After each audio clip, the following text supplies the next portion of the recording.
A Deus, né? Eu vou pedir para o Wendel, Sofia, cadê Sofia? Sofia, vai lá para trás também para a salinha, porque vocês vão fazer um ato profético e ele vai precisar passar para vocês, você também, tá? Então vamos lá para trás para vocês serem treinados sobre aquilo que vocês vão apresentar daqui a pouco. Queridos, nós louvamos a Deus por essa noite, quando a nossa apóstola pediu para que nós fizéssemos um culto profético. Eu logo pensei, né? Eu vou viajar para a Bahia, não vou estar aqui no domingo seguinte, mas vou fazer o culto então no dia 25, não é isso? Hoje é 25, não é isso? Dia 25. Mas Deus não trabalha com coincidência. Diga, Deus não tem coincidência. No reino do Espírito há uma agenda programada. E Deus é aquele que governa sobre a nossa agenda. Então, queridos, olha que tremendo. Hoje, dia 25, nós estamos comemorando o Ano Novo Judaico. Nós estamos na festa das trombetas. Aleluia! Rosh Hashanah, né? Então nós louvamos ao Senhor, porque esse é um dia profético de tocarmos a trombeta sobre o Brasil, porque se inicia um novo ano. Olha para quem está perto de você e diga assim: é um novo ano, um novo tempo, tudo novo está se fazendo na nossa vida, na nossa geração. Nós estamos na 6ª geração, então tudo que está acontecendo dentro do relógio de Deus é profético, amém? Nós estamos na celebração do Ano Novo. Estamos no ano de 5.783 do calendário bíblico. E nós celebramos ao Senhor porque hoje se inicia um novo tempo na nossa vida. Na nossa igreja, na nossa casa, na nossa família. É liberada a unção do Ano Novo sobre as nossas vidas. E nós recebemos esse espírito de Rosh Hashanah. Recebemos o espírito do profético sobre a nossa vida. E proclamamos que a partir desse lugar, o estado de Sergipe está sendo abençoado com uma nova unção. Os irmãos que vieram de Propriar estão levando a Propriar nessa noite uma nova unção, um novo tempo, um tempo de uma grande colheita de Deus. Amém, queridos? Então nessa noite nós temos como foco ministrar para vocês a geração de Josias. Amém? A geração de Josias. Agora diga: eu sou a geração de Josias. Não importa se você está na 5ª, na 4ª, na 3ª geração, você é geração de Josias. E nós liberamos esse espírito dessa geração sobre a sua vida. Quero convidar você a abrir comigo a sua Bíblia no 2º livro de Reis. 2º livro de Reis, capítulo 22. E nós vamos começar lendo apenas um texto da palavra, 2 versículos da palavra do Senhor nesse texto, porque depois continuaremos a leitura. Então, 2 Reis, capítulo 22, verso 1 e o verso 2. Josias tinha 8 anos quando começou a reinar, e reinou 31 anos em Jerusalém. Sua mãe se chamava Jedida, filha de Abias e de Bezocate. E ele fez o que era correto diante do Senhor e seguiu o caminho de Davi, seu antepassado, não se desviando dele nem para a direita e nem para a esquerda. Por favor, me deixa o microfone, porque a voz aqui tá ruim. Ok, só baixa um pouquinho, mas pode deixar o grave. Então, queridos, diga comigo: Deus trabalha com gerações. Deus trabalha com famílias. Deus trabalha com gerações. Deus não trabalha com uma pessoa. Deus trabalha com gerações. Amém? Deus trabalha comigo para alcançar uma geração. Deus trabalha com você para alcançar uma geração. E nessa noite eu quero dizer para você que Deus trabalha com gerações, com famílias, para estabelecer um propósito dele sobre a terra. Porque nada que Deus faz na nossa vida é por um acaso. Deus entra numa casa e Ele chama quantos? Ele chama um. E a partir de um, Deus está trabalhando uma geração. Porque Deus é o Deus das gerações. Então nós precisamos entender que há um propósito de Deus quando nós chegamos no reino e nos convertemos. É o propósito de abençoarmos a nossa geração. Amém? Então, meus amados, seu alvo era que as famílias revelassem o quê? Diga, desde que Deus criou o homem, havia um propósito. Qual é o propósito de Deus? Que o homem revelasse a sua natureza, a sua beleza, a sua grandeza, o seu poder sobrenatural. Amém? Deus tinha um plano e um projeto para os homens, que Deus criou o homem para que esse homem revelasse o que? A sua natureza, o seu caráter, a sua pessoa, a sua beleza sobre a terra. O homem chega na terra para embelezar o planeta Terra, para cumprir o propósito de Deus. Diga, cumprir o propósito. Mas quando o pecado entra no livro de Gênesis, o que é descrito? A maior tragédia bíblica é descrita em Gênesis 3. O homem pecou, perdendo então o reflexo, a glória, aquilo que Deus havia plantado dentro dele. Mas ele não perdeu completamente o reflexo, amém? Ele não perdeu completamente o reflexo. Ainda existem marcas do caráter de Deus no homem. E aqui eu quero dizer para vocês, e eu vou precisar de vocês aí com a Bíblia, tá? Para jogar os textos bíblicos, tá certo? Gênesis capítulo 5, verso 1. Veja o que é que Deus está dizendo em Gênesis 5, 1. Este é o livro das gerações de Adão. No dia em que Deus criou o homem, ele o fez à sua semelhança, e a semelhança de Deus o fez. Diga comigo, Deus criou o homem à sua semelhança. Então nós estamos, olhe para a sua Bíblia, nós estamos diante de um livro de gerações.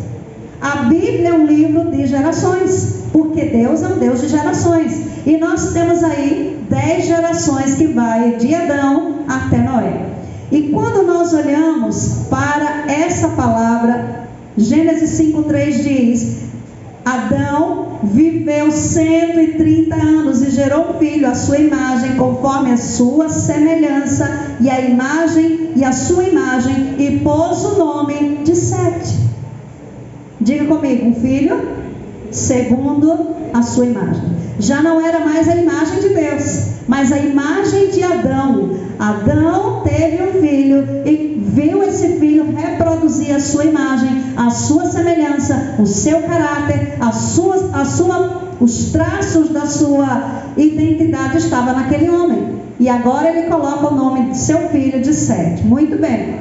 Mas, queridos, quando o homem peca e ele vai reproduzir filhos pecadores, nós temos no Gênesis 3:15 uma promessa. Qual é a promessa que Deus faz às gerações? Qual é a promessa que Deus faz às famílias? Deus não estava fazendo uma promessa a Adão.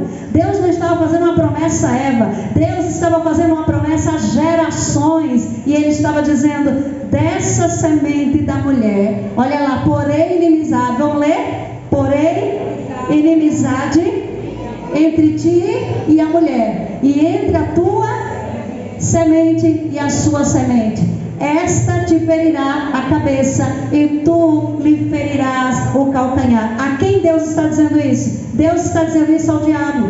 Deus está dando uma sentença ao inferno. E Ele está dizendo, da semente da mulher, de uma geração, eu levantarei um descendente. E este descendente vai esmagar. Ele será afetado no calcanhar. Ele será afetado pelas feridas dos homens. Mas este descendente, que é Jesus, o Filho de Deus, quando esse descendente vier na sua geração, ele vai pisar e ferir a autoridade, o governo de Satanás sobre a terra. O que Deus está dizendo é: Satanás, você reinará por um tempo, governará por um tempo sobre a vida dos homens, exercerá autoridade, mas quando o meu descendente vier, ele esmagará a tua força, esmagará a tua autoridade, esmagará o teu poder, porque ele virá das gerações, e essa geração que ele vier vai esmagar para sempre o poder do diabo na vida e nas famílias. Portanto, queridos, diga comigo: Satanás também trabalha com descendentes, ele também trabalha com gerações. Ele pega uma família para sua semente de pecado. O pai que é idólatra, o avô que foi idólatra, o filho que é idólatra, e assim as gerações são afetadas por uma tradição de idolatria. É uma família que recebe um legado de feitiçaria, e que todos estão debaixo daquele legado, e que o pai foi, que o filho foi, que o neto foi, e o legado vai se perpetuando. Mas eu tenho boa notícia: quando o descendente vem sobre a nossa família, sobre a nossa casa, o legado da idolatria é quebrado, o legado da feitiçaria é quebrado. E nessa noite eu profetizo que o legado desse filho descendente de Deus esteja sobre a sua descendência, sobre a sua casa. Todo legado de idolatria é quebrado, todo o poder do inferno é quebrado, e Jesus é glorificado na tua geração. Amém. Aleluia. Queridos, Deus fez uma aliança com Noé e afetou quantas gerações? Muitas gerações da terra foram abençoadas por causa da aliança que Deus estabeleceu com Noé. Diga, era uma família, mas abençoou gerações. Então, queridos, a Bíblia diz que Deus fez uma aliança, e mediante a obediência de Noé, sua casa foi salva, e outras gerações foram marcadas pela obediência de Noé. Obediências feitas pelos pais tocam as próximas gerações. Arcas construídas pela obediência traz salvação para as próximas gerações. Amém? Se queremos filhos dentro das arcas da aliança da salvação, precisamos construir uma cultura de obediência. Precisamos construir uma cultura de aliança com Deus eterno. Precisamos ser pessoas inegociáveis com a palavra de Deus. Amém? E daqui a pouco a gente fala sobre Josias. Deus estabelece uma aliança com Abraão, e ele diz a Abraão: em ti serão benditas todas as famílias da terra. Mas para que essa aliança se cumprisse, o que é que Abraão precisava fazer? Diga, obedecer. Ele precisava sair da sua terra, da sua parentela, da sua casa, e trilhar pela bússola dos céus. Abraão não tinha uma bússola, não sabia onde ia chegar, mas Deus controlava cada passo de Abraão. Portanto, nessa noite eu quero dizer, queridos, passos de obediência geram, diga comigo, passos de obediência marcam famílias, marcam cidades, marcam regiões, marcam uma geração inteira. Uma nação tem sido abençoada por atos de obediência. Nós conhecemos a história da Ensejac, não conhecemos? Por um ato de obediência, de uma volta ao Brasil, por um mexer em tantas coisas na vida da apóstola Valnice, nós temos hoje uma igreja profética no Brasil e apostólica, emitindo decreto desde o ano de 92, que nós estamos emitindo o decreto: Brasil, as tuas eiras se encherão de trigo, os teus lagares transbordarão de moste de azeite. Mas porque alguém ouviu a voz do Espírito e decidiu obedecer. Abraão decidiu obedecer, e Deus disse: todas as famílias da terra serão benditas por causa da tua obediência. Amém? Quantos decidem obedecer nessa noite? Amém. Por causa da tua obediência, meu irmão, os teus filhos são marcados. Por causa da tua vida cristã, os teus pequeninos são marcados. E nós precisamos entender aquilo que Malaquias diz, fechando as profecias do Antigo Testamento: quando o espírito de Elias vier, ele converterá o coração dos pais aos filhos, e coração dos filhos aos pais, para que eu não venha e fira a terra com maldição. O que é que traz e que arranca as maldições das famílias? Corações de pais e filhos sendo convertidos dentro das casas, ao mesmo propósito, à mesma aliança. Amém, meus amados? Então Deus estabelece com Abraão essa aliança. Os pecados geracionais trazem maldições, mas o caminho da obediência traz a bênção. Quantos aqui querem ter filhos benditos? Amém. O que é que Deus está dizendo para você? Os teus filhos serão benditos mediante a tua aliança, a tua obediência. Preciosos, Olha o que é que Deus vai dizer em Êxodo 20, verso 25. Não te prostrarás diante dele, nem lhes prestará culto. Ele está falando contra a idolatria. Porque eu, Yahvé, o teu Deus, sou Deus zeloso, que visito a iniquidade dos pais nos filhos até a 3ª e 4ª geração daqueles que me odeiam. O que é que Deus está dizendo? Uma família idólatra, uma geração idólatra atrai a maldição, atrai o pecado sobre a sua casa, sobre a sua tenda, sobre a sua descendência. E ele está dizendo: eu trago maldição por causa do pecado, eu permito a maldição por causa do pecado. Mas, queridos, olha, a palavra de Deus diz que Deus não fez uma aliança com Moisés, Deus fez uma aliança com toda uma nação. E o que é que Deus começa fazendo alianças com um homem para ser o sacerdote da casa no Éden.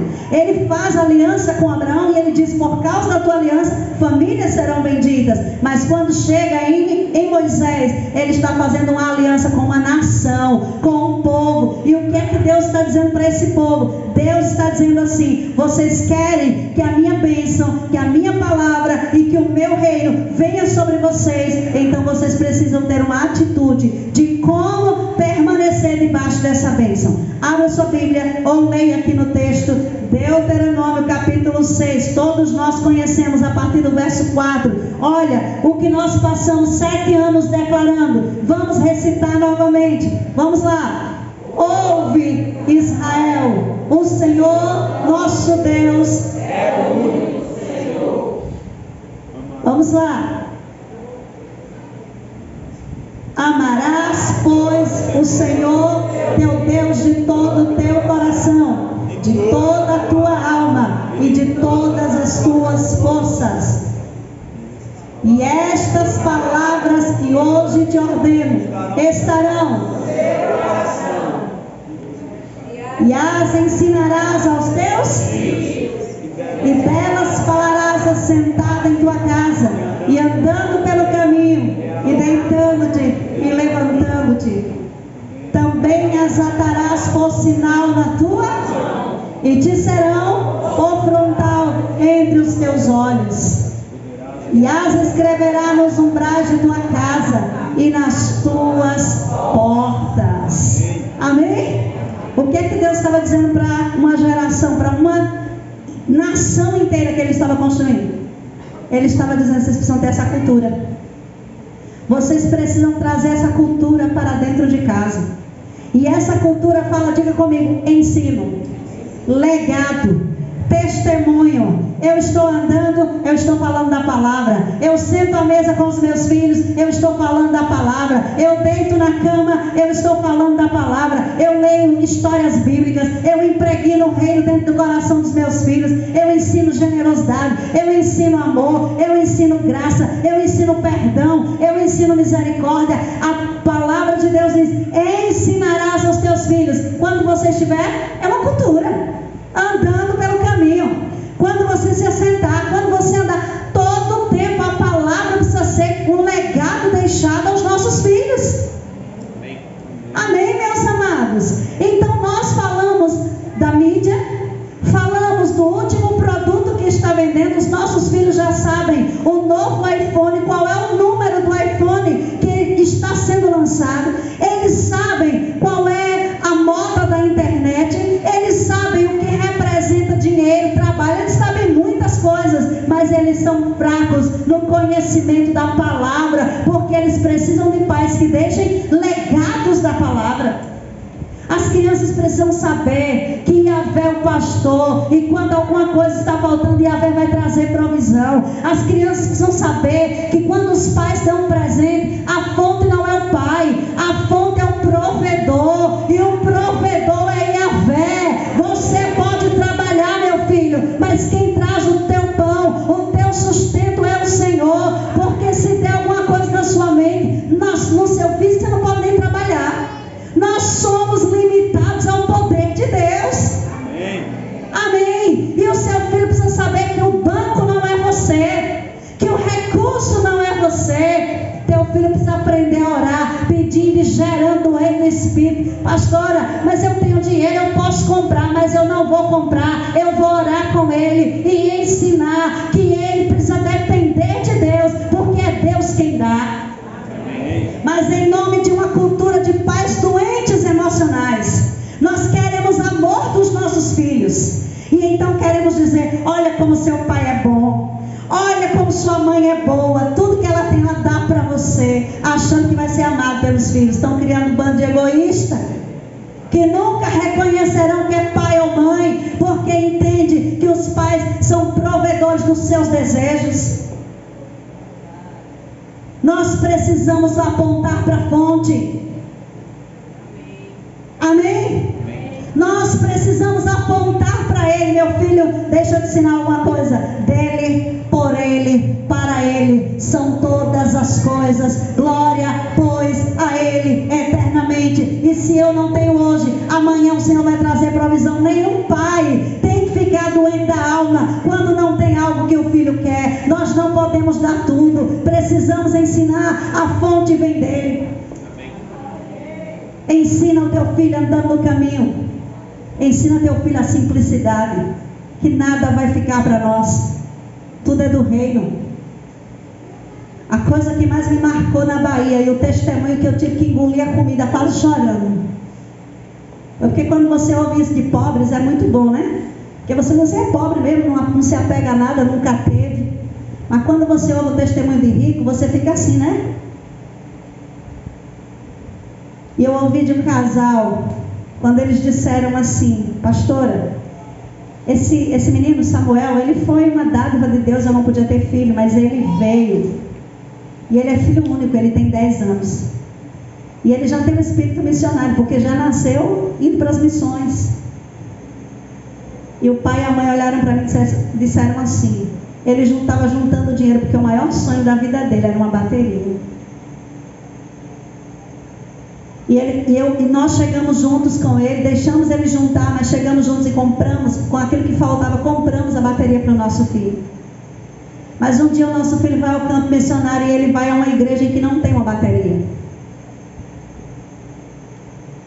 E ele olha para aquela igreja e não fala nada para nós, mas quando ele chega em casa e há uma volta naquela igreja, e ele então decide levar a bateria. Mas ele não decide só doar a bateria, ele chega na igreja, desmontou a bateria, levou a bateria, e quando chegou lá ele fez questão de montar a bateria para dizer assim: eu estou devolvendo a Deus.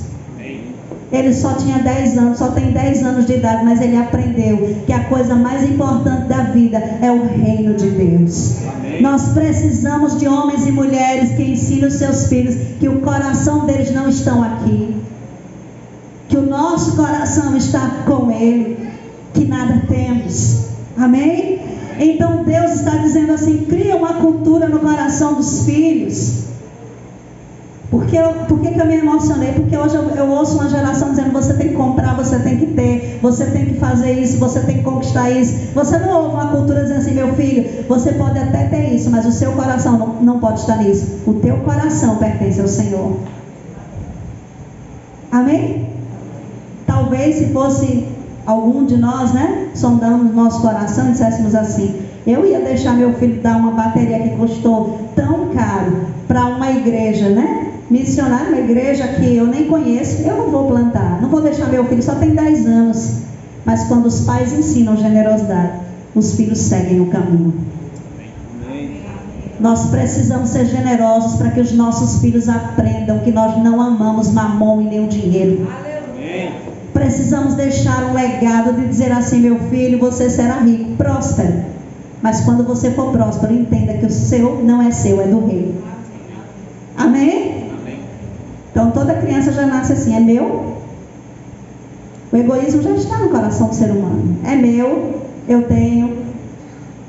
E as primeiras palavras que eles começam a dizer: minha, né? Meu. Mas nós precisamos dizer: é de Deus.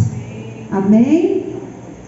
E aí ele vai dizer: né, ensinarás, e é interessante que ele vai trazer. E eu quero trazer uma palavra aqui sobre Jesus, sobre a palavra que o anjo Gabriel dá a respeito de Jesus. E ele vai dizer assim, ele anuncia Maria, ele diz assim: ele dará e lhe dará o nome de Jesus, porque Ele salvará o seu povo dos seus pecados. Diga comigo, Jesus já veio para alcançar a sua geração.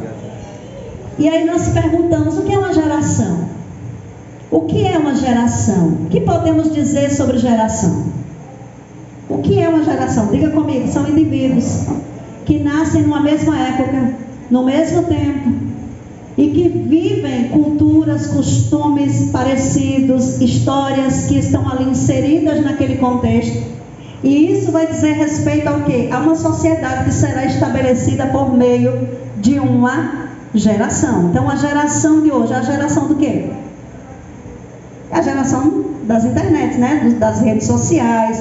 Então esse é o legado dessa geração. E nós vemos o quanto isso tem influenciado. Hoje, se você posta uma coisa na rede social para vender, você sabe que há milhares de compradores, né? Porque as redes sociais são fontes hoje de espalhar tanto bom quanto ruim. Vamos ler. Nós amamos ler, porque a nossa geração é a geração do livro, da página. Até hoje eu digo, eu até leio, né? Nas coisas digitais, mas o que eu gosto mesmo é a página, para anotar, para arriscar, porque essa é a parte da minha geração. Eu sou da quinta, tá? Eu não sou da sexta, eu sou da quinta. Mas vamos lá, queridos.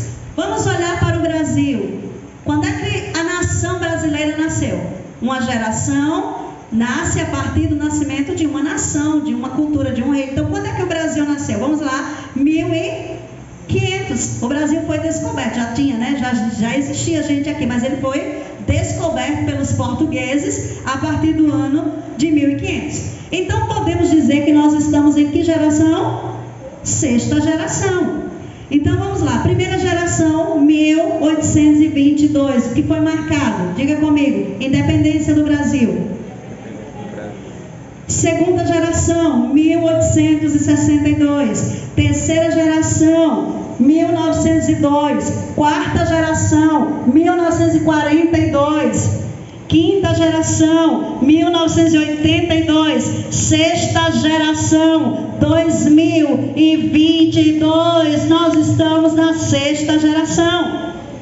E agora, de fato, vamos começar a pregar. Amém? Alguns já suspiraram, misericórdia, né? Nós vamos falar da geração de Josias. Amém? Gerações anteriores a Josias. Vamos lá. Primeiro nós vamos começar com o rei Ezequias. Então o rei Ezequias é um rei que é contemporâneo de Isaías. E o rei Ezequias é aquele rei que anda no temor do Senhor. É um bom rei. É um rei que fez uma reforma religiosa tremenda em Judá. É um rei que lutou para eliminar a idolatria e os altares de Baal na nação. Ezequias abriu o templo, removeu as idolatrias, restabeleceu a Páscoa.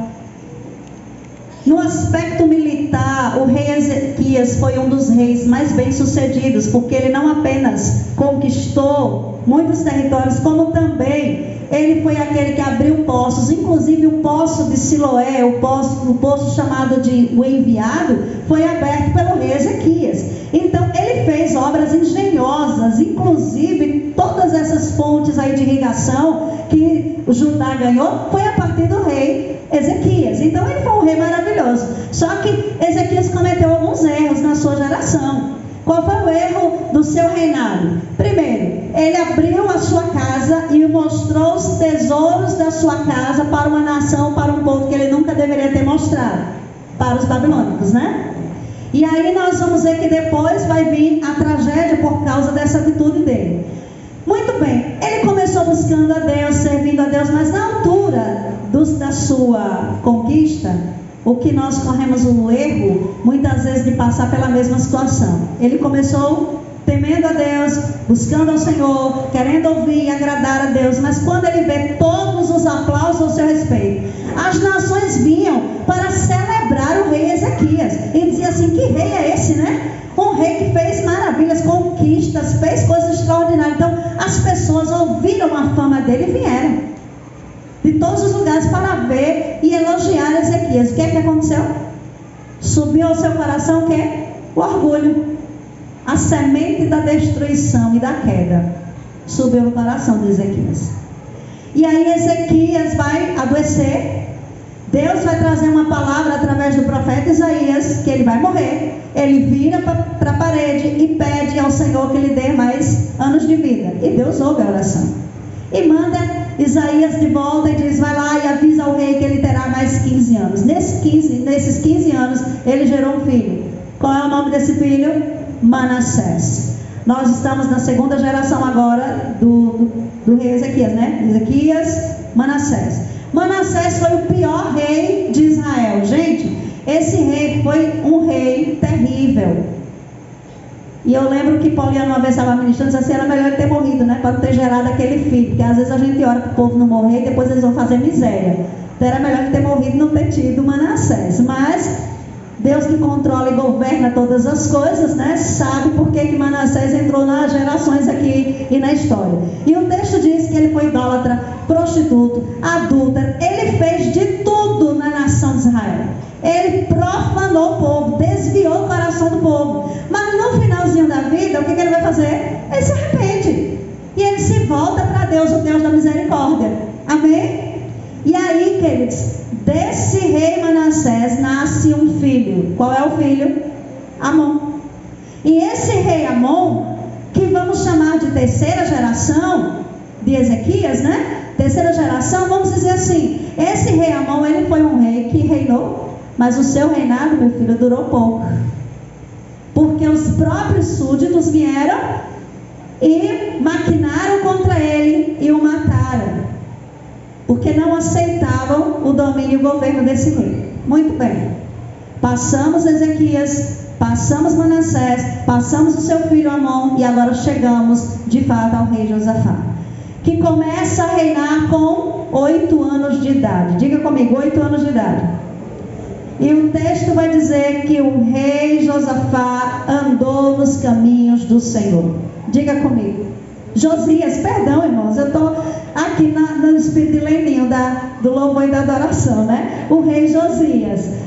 O rei Josias reinou com 8 anos de idade. E ele caminhou nos caminhos do Senhor. E há uma coisa que eu quero trazer aqui, são as características do rei Josias. Diga comigo, características. Ele tomou o modelo de Davi, dos seus antepassados. Diga comigo, tomou o modelo. E aqui o Espírito trouxe uma palavra ao meu coração na tarde de hoje, quando eu estava revendo esses textos de Números 22. Deus trouxe uma palavra, e a palavra que Deus trouxe foi essa: a sexta geração não vai cumprir o propósito se não tiver o modelo e não olhar para o modelo dos antepassados. Amém. Vocês são a sexta geração. Então olhem o que Deus está dizendo. Toda geração precisa de modelo. Por que é que nós reconhecemos a liderança que nos cobre? Por que é que nós reconhecemos aqueles que vieram antes de nós? Porque eles têm um modelo. Um modelo que passaram por onde eu não passei, que viveram o que eu não vivi, que pisaram em nações que eu não fui, que tiveram experiências com Deus que eu não tive. E eu preciso, diga comigo, valorizar, respeitar, admirar e seguir o modelo dos antepassados. E eu quero dizer para você, vamos olhar para o rei Josias e vamos pensar, quem é que ele tem sobre ele na sua família? Ele tem o rei Ezequias, ele tem Manassés, o seu avô, ele tem Amon, o seu pai, mas ele rejeitou esse modelo. E ele decidiu, o texto é muito claro, ele decidiu andar no modelo de Davi, o seu antepassado. Podemos amar uma pessoa, podemos gostar de alguém, mas se essa pessoa não é modelo para nós, nós precisamos dizer, eu tenho que ser influenciado por aqueles que andam com Deus, com aqueles que têm vida de oração. Queridos, a minha vida não pode ser influenciada por gente fútil, gente que só pensa na terra. Eu preciso ser influenciado por gente do céu. gente que ama a Deus acima de si mesmo, gente simples, que tem um chamado e uma vocação e deseja servir ao Senhor com tudo que tem.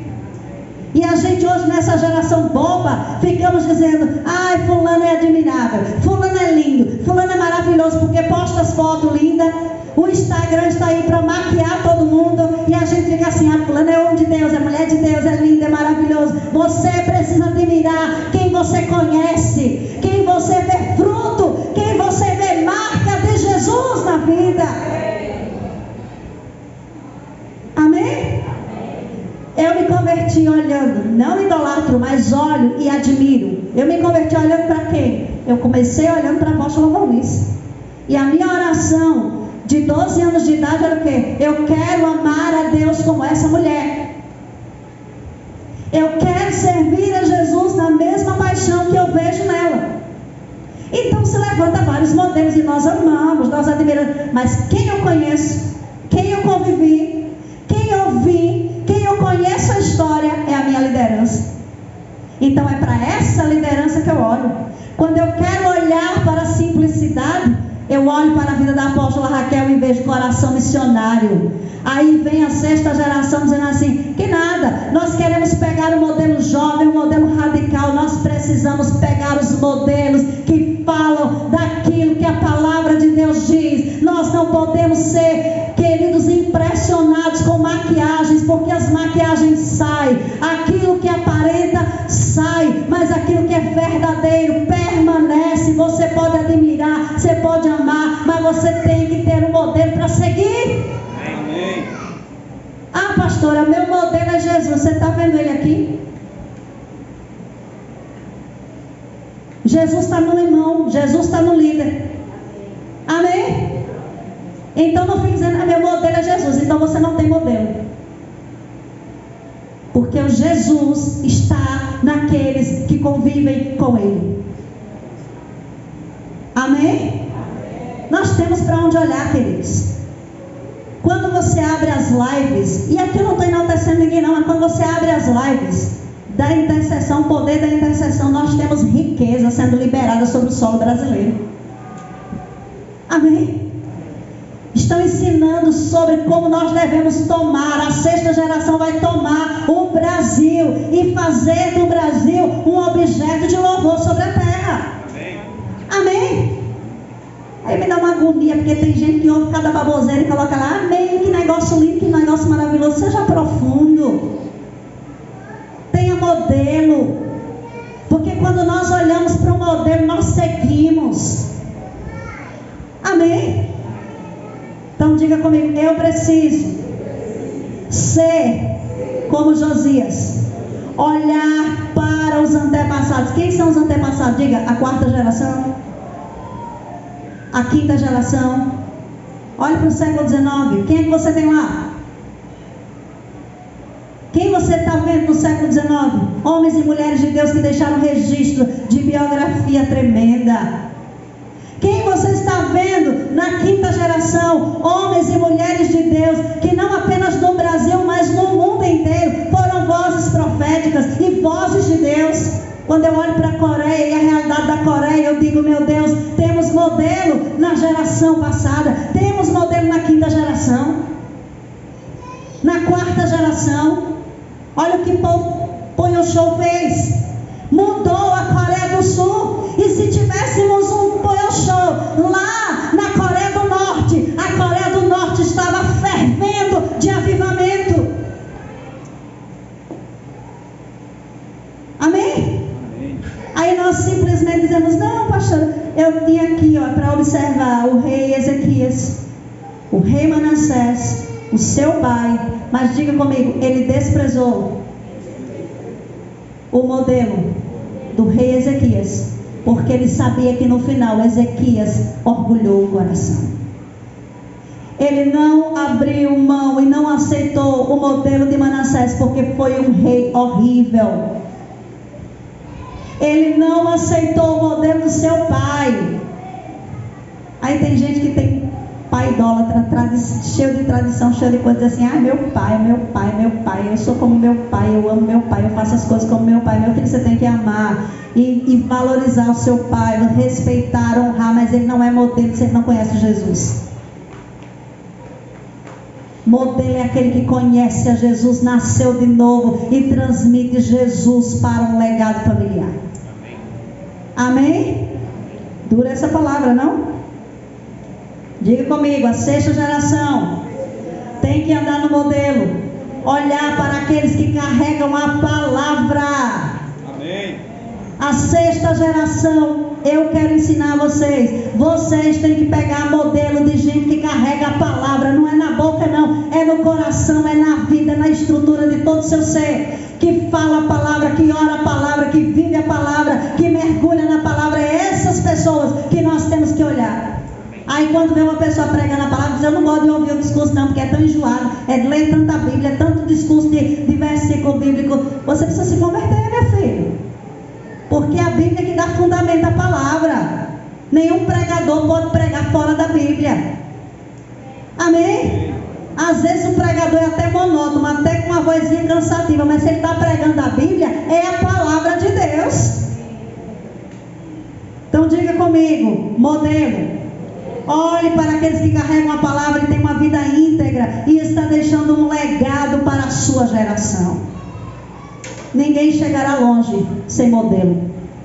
Você sabe por que Satanás todo dia levanta o modelo na mídia? Sabe? Sabe quando ele quer pegar as pessoas para aprisionar numa cultura de sucesso? Ele usa um bom profissional nisso. E a pessoa fica sucesso, sucesso, dinheiro, dinheiro, dinheiro, dinheiro. Por quê? Porque Satanás é estratégia. Ele coloca modelos. Aí a pessoa mostra a prosperidade, mostra tudo, mostra aquele negócio todo, né? Esplêndido. Como diz o Jonathan, esplêndido. E aí a pessoa fica, né? Não, eu vou ser assim, eu vou ser assim. Agora, quantos pegam o modelo de Jesus e dizem assim: eu quero ser como meu mestre? Que sendo filho, foi servo. E que tudo que teve foi um avental para lavar os pés, uma bacia e um avental para lavar os pés e secar. Porque hoje nós não somos influenciados pela cultura da humildade. Nós somos influenciados pela cultura da soberba. Então nós precisamos nessa noite dizer: eu quero ter o modelo do céu. Amém? Diga comigo, não é Manassés, não é Amon, não é o rei Ezequias, não é Davi, não é outro nome, é Jesus, o meu supremo modelo. Diga: é Jesus. O texto diz que ele perseverou, permaneceu em caminhar no propósito de Deus, sem se desviar nem para a direita e nem para a esquerda. Diga comigo: perseverar. Esses dias eu estava pensando, por que tem gente que começa tão bem, né? Começa no Espírito, maravilha, e daqui a pouco estagna. E Paulo disse: por que vocês são insensatos em começar pelo Espírito e terminar pela carne? Temos que permanecer. Diga: permanecer. Meu irmão, permaneça no modelo, permaneça na oração, permaneça na palavra, permaneça nas promessas, permaneça sendo fiel, permaneça em vir aos cultos. Você não pode ser uma pessoa que escolhe durante o domingo qual culto que vem. Você precisa permanecer. Amém? Ah, pastor, 2 domingos no mês indo para o culto, tá bom. Não, você tem que permanecer, meu filho. Você quer que Deus mude sua casa, sua família? Tem que alinhar teu coração. Servir a Jesus é sacrifício. Amém? Quem vai dar amém, né? Servir a Jesus é permanecer, meu filho. Se vós permanecerem em mim e eu permanecer em vós, pedireis tudo o que quiser e vos será feito. Por que é que não tem resposta de oração? Porque não permanece. Começa hoje, vou com todo o gás, e amanhã a perder a motivação. Nós precisamos permanecer. Diga comigo: permanecer. Deixa eu dizer algo para você. Quantos anos a INSEGEC está declarando sobre a nação brasileira? os decretos desde 92. Mas a gente sabe que começou antes, em Recife. São anos, né? Quando tinha 4 gatinhos pingados. Deus sara essa nação. Deus está sarando essa nação. O Brasil é do Senhor Jesus. E o que é que nós estamos vendo? O que é que nós vimos em Brasília? Uma multidão proclamando que o Brasil é do Senhor Jesus. O que é que nós vimos no Rio de Janeiro? Uma multidão nas praças proclamando: o Brasil é do Senhor Jesus. A igreja precisa permanecer. Você sabe quantas vezes, eu fico pensando, né? Porque quando a gente é líder, a gente começa a entender o coração da liderança. E eu fico pensando, quantas vezes foram tentados a desistir? Quantas vezes enfrentaram situações que tudo dizia que deveria parar, mas ainda assim permaneceram. Quando eu olho para a minha apóstola, eu digo assim: ela é uma mulher admirável. Está lá 40 dias nas lives. Não tem chuva, não tem sol. Vai para a frente do Planalto e ora e faz as lives lá. E chama as pastoras e está ali movimentando, proclamando. Isso é uma visão, queridos, de permanência. Amém? E Deus honra. Agora nós começamos, e aí quando chega no meio, para. Começamos, quando foi amanhã, não tem persistência. Nós precisamos consolidar os propósitos de Deus, proféticos sobre a nossa vida, sobre a nossa casa, sobre a igreja, sobre o ministério, através da perseverança. Amém? Amém? Olha lá, irmã Andréa. Chegou de um plantão terrível, né? Porque quem trabalha no hospital é quem sabe como é difícil o plantão. Mas veio direto para onde? Para o culto. Perseverança. 12 horas, 8 horas, né, Andréia? Lá em pé, cuidando dos pacientes. Mas quando termina, está aqui. Perseverar. Por causa de um propósito. Pastora, não tem dinheiro, mas eu quero ir para o culto. Vou orar e o dinheiro vai chegar. O problema é que a gente não tem dinheiro, não vou para o culto. Já libera a palavra. Comece a dizer: meu filho, eu não sei de onde Deus vai mover, do sul, do norte, do oeste. Deus, eu preciso ir ao culto hoje, e a tua vontade é que eu vá ao culto. Então libera o dinheiro, faz alguém passar na minha casa, traz uma carona, faz alguma coisa, mas eu quero ir para lá. E o que é que Deus vai fazer? Mover. Mas quando olhamos para a carteira, desistimos. E Deus está querendo que a gente cresça em fé. Diga: eu sou a geração de Josias. E a geração de Josias é indesistível. A geração de Josias não se desvia para a direita ou para a esquerda. A geração de Josias é permanente. Amém. Olhe para o seu irmão e diga: você é a geração de Josias. Para com essa mania de desistir das coisas e vai em frente. Amém. Aleluia. Que maravilha! Persistência, meu filho. Constância, firmeza, esforço, empenho. Eu estou aqui. Não interessa o que vai acontecer, mas eu permaneço. Amém? Eu estou 12 anos. Eu confesso aos irmãos que eu não sabia quando eu disse sim a Deus, não, viu, irmãos?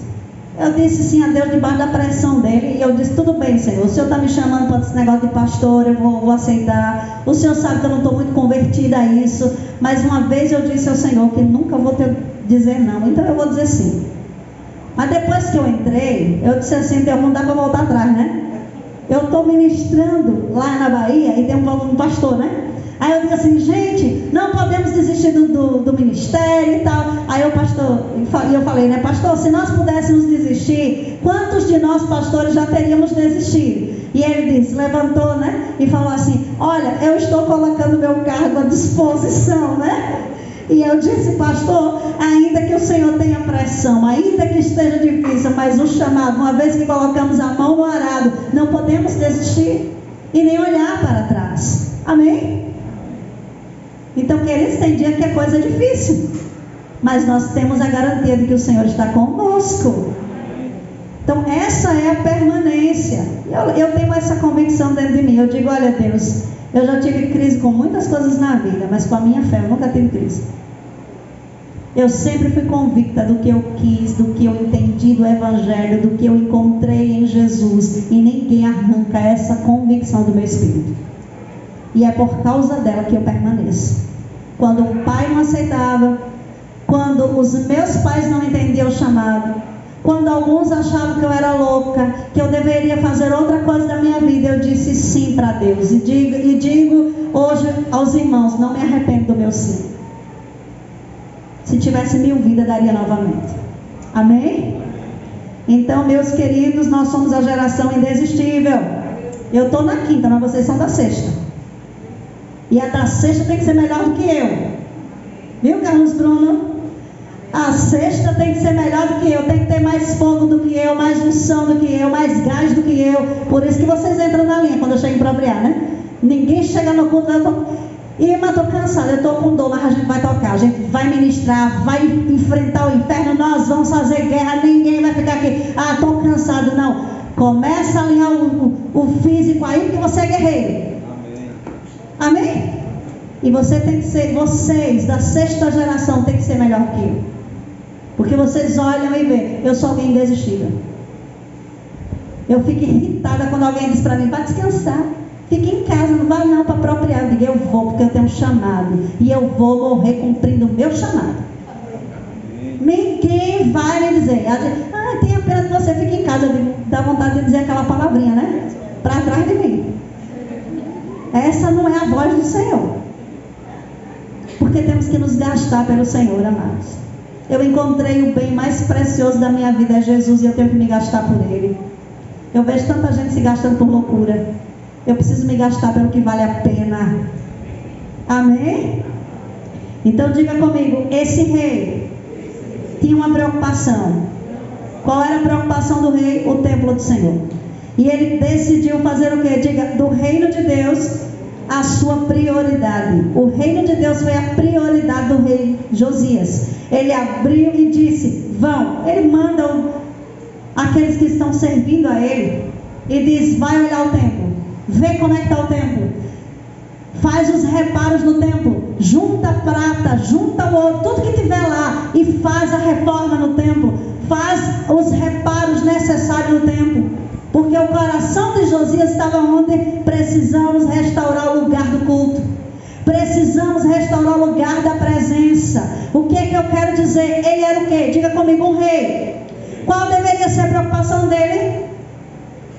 Conquistas, império, governo, dinheiro, fama, crescimento, não era assim? Mas o que é que ele diz? A preocupação que ele estava no coração é: temos que estabelecer o local de culto, temos que trazer Deus de volta a este lugar, temos que trazer a presença do Senhor para este lugar, porque se a presença de Deus estiver, haverá prosperidade, haverá conquista, os inimigos ficarão subjugados, a glória de Deus entrará. É isso que Josias priorizou. E o que é que eu tenho priorizado? O que é que nós temos priorizado na nossa vida? Nós priorizamos a conquista, nós priorizamos trabalho, nós priorizamos o que nós temos que fazer, mas quando nós priorizarmos o céu descerá sobre a nossa vida. Amém? Diga, preciso priorizar o que é eterno. Esse rei tem uma atitude fantástica diante da leitura da Bíblia. A Bíblia diz que quando aquele homem vai e olha e faz os reparos, ele encontra o livro da lei. E quando ele encontra o livro da lei, ele vem, corre e entrega a quem? Ao rei. E o que é que o rei faz? O rei então pede para que ele leia. Ele vai ler o livro. Quando o rei está ouvindo a leitura, o texto diz que veio um espírito de quebrantamento. E ele rasgou as suas vestes e começou a se humilhar diante do Senhor, porque ele sabia que todo o castigo da lei que estava sendo lida viria sobre o povo e sobre a sua descendência. E ele está orando ali, clamando em quebrantamento. E é interessante olharmos, queridos, que quando Josias rasga as vestes, quebra o coração diante de Deus, vem uma resposta. Diga, um quebrantamento sincero e profundo traz uma resposta. Você vai abrir a boca e confessar, viu? Porque nós aprendemos na ICG que a confissão, amém? A confissão é aquilo que você está mandando para o Rei do Espírito. Então você vai confessar a palavra. Você vai dizer: um coração quebrantado e contrito não desprezará Então, diante de um coração contrito e quebrantado, o que é que vem? Diga: resposta do céu. Quantos querem atrair resposta de Deus nessa noite sobre a sua vida? Coração quebrantado. Rasgue o coração diante da leitura da palavra. Então, queridos, temor, quebrantamento veio diante da leitura da palavra e se cumpriu o que diz o texto bíblico de Hebreus capítulo 4, verso 12. A tua palavra, ela é como espada de dois gumes, que penetra entre a alma e o espírito, faz separação entre juntas medulas, é apta para discernir os pensamentos e a intenção do coração. A palavra quebrou o rei e trouxe quebrantamento. E o que é que ele faz? Já que Deus está falando sobre castigo, já que Deus está falando sobre sentença, vamos ouvir a voz de Deus. Agora, o que é mais lindo é que ele dá uma ordem ao seu servo, diz assim: vai lá e pergunta o que é que Deus tem para dizer para nós a respeito de mim. Diga, começando pelo rei. Ele diz: eu quero ouvir o que é que Deus tem a dizer sobre mim, sobre o povo, amém, e sobre a nação. Então o rei, ele não está preocupado com aquilo que Deus tem apenas para ele, mas o rei está preocupado com aquilo que Deus tem para o povo, para as famílias e para a nação. Vai lá e ouve. E o que é que Deus diz? Deus traz uma resposta tremenda. O castigo virá, a consequência do pecado virá, mas diga para aquele homem, a sacerdotisa lá profetizando, né? Diga para aquele homem que aquilo que está por vir, descrito no livro, não se cumprirá no seu reinado. Ele descerá à sepultura em paz, por causa do quebrantamento. Quanta gente precisa entender esse espírito profético. Quanta gente vivendo em angústia, quanta gente vivendo em depressão, quanta gente vivendo em perturbação, porque não consulta o Senhor e ouve aquilo que Deus tem a dizer. Deus está dizendo para você nessa noite, meu irmão, sua família pode ter tido uma maldição de câncer, mas você não precisa morrer debaixo dessa maldição. Sua família pode ter um legado de pecado, mas eu quero dizer, quando o rei Josias se levantou para obedecer a Deus, o legado da feitiçaria do seu pai, do seu avô, foi quebrado da sua vida. Quando ele se quebrantou, o legado de Ezequias, o rei orgulhoso, foi quebrado da sua vida. Quando ele se humilhou diante de Deus, os legados passados foram removidos para dar lugar a um novo legado. Então nessa noite eu quero dizer para você, diga comigo: legado são rasgados por causa de um ato de voltar-se para Deus. O que é que nós brasileiros estamos fazendo? A igreja brasileira está fazendo? Estamos nos voltando para Deus. Para quê? Para que o legado da idolatria, da imoralidade, daquilo que sobe como algo maligno diante de Deus seja quebrado da nossa nação. Eu quero declarar, meu filho, que a sua geração não será uma geração indefinida. Essa geração, a sexta geração, não será permeada pela feitiçaria de Manassés, não será permeada pela prostituição de Manassés, não será permeada pela imoralidade cultural que eles praticavam diante do Senhor. Essa geração, a sexta geração, é a geração santa, é a geração adquirida, é um povo que Deus tem chamado para ser chofar na nação, nas nações da terra. Brasileiros da sexta geração, ouve a voz de Yahvé, o teu Deus. Vocês estão sendo chamados para proclamarem o Evangelho com poder, com autoridade. Jovens, vocês estão sendo chamados para fazer leituras da Bíblia nas praças, nas ruas, nos lugares, nas cidades. Se somos a geração de Josias, vamos valorizar a palavra. Amém? Amém? E eu estou dizendo aqui, já está me subindo ao Espírito. Vamos colocar nas praças a leitura da palavra. Uma geração de jovens na praça, proclamando a palavra de Deus dos céus de Sergipe. Amém? Amém? Por que não fazemos um grupo missionário neles, de leitura da Bíblia?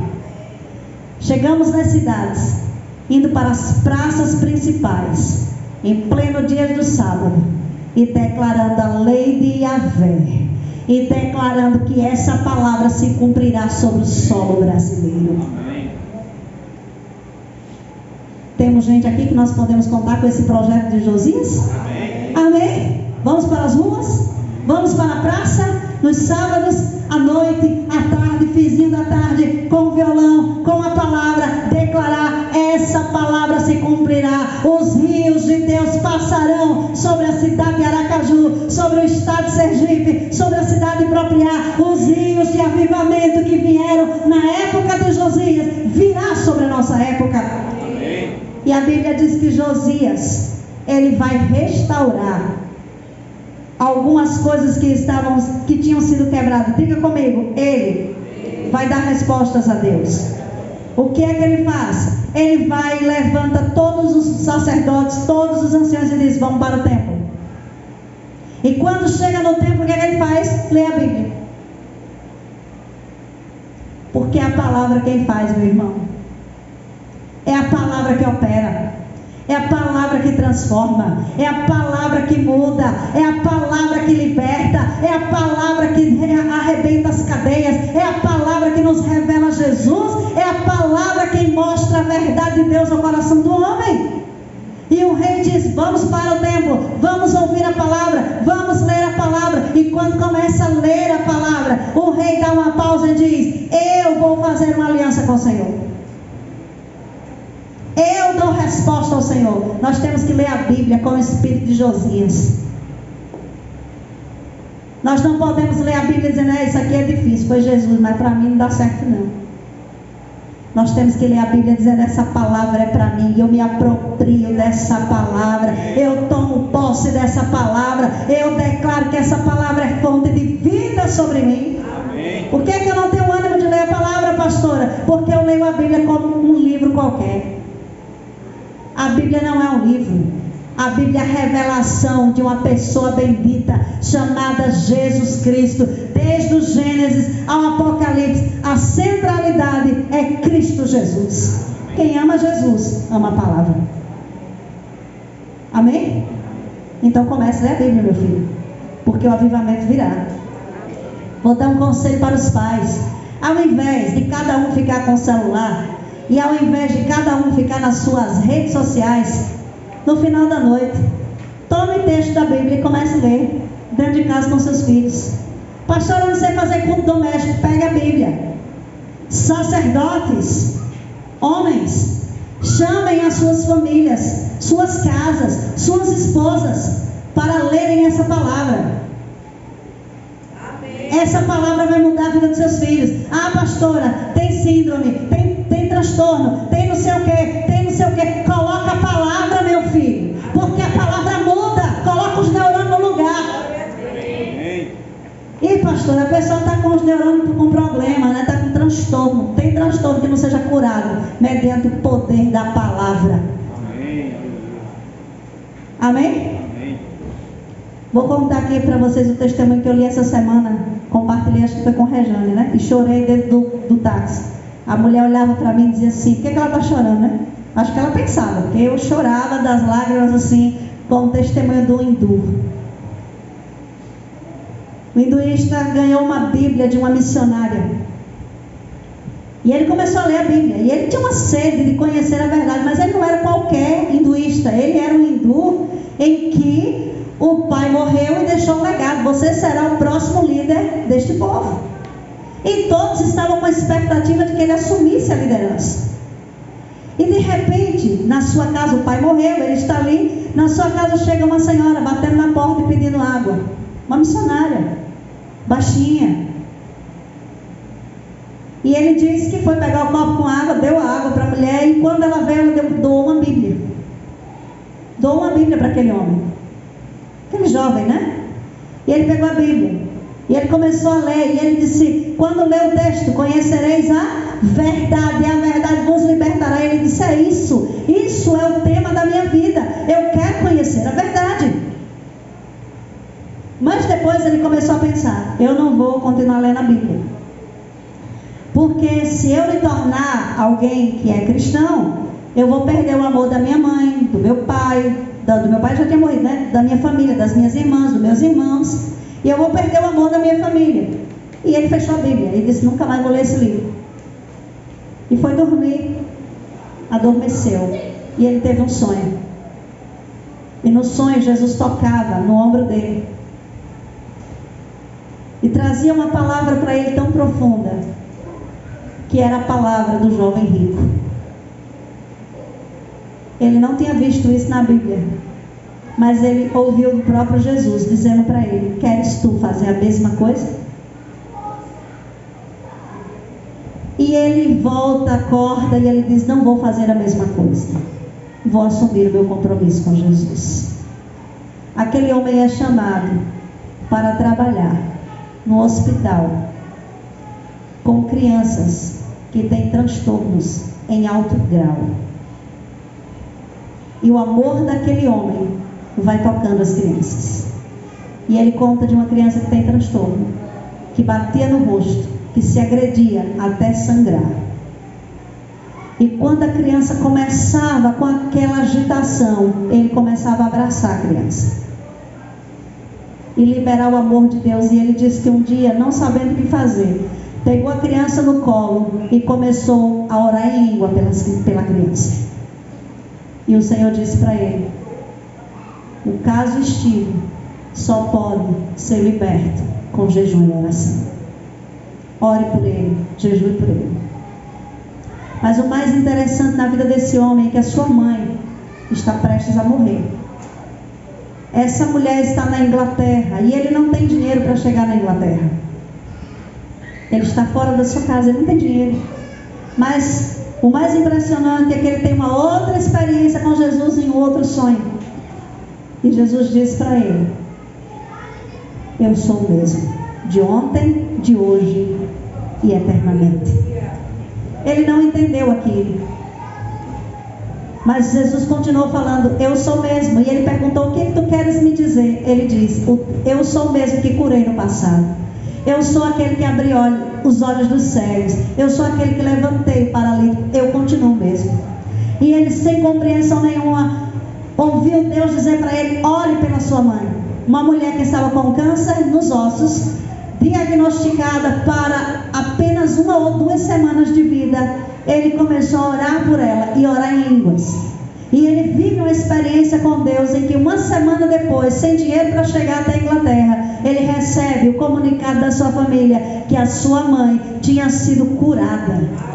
Porque Deus pega um hindu que não conhece através da palavra e se revela a ele. Deus pegou Lutero através da palavra de Paulo aos Romanos e se revelou através da salvação pela graça. E nós provamos desse evangelho de graça hoje, porque Deus falou a alguém por meio da palavra.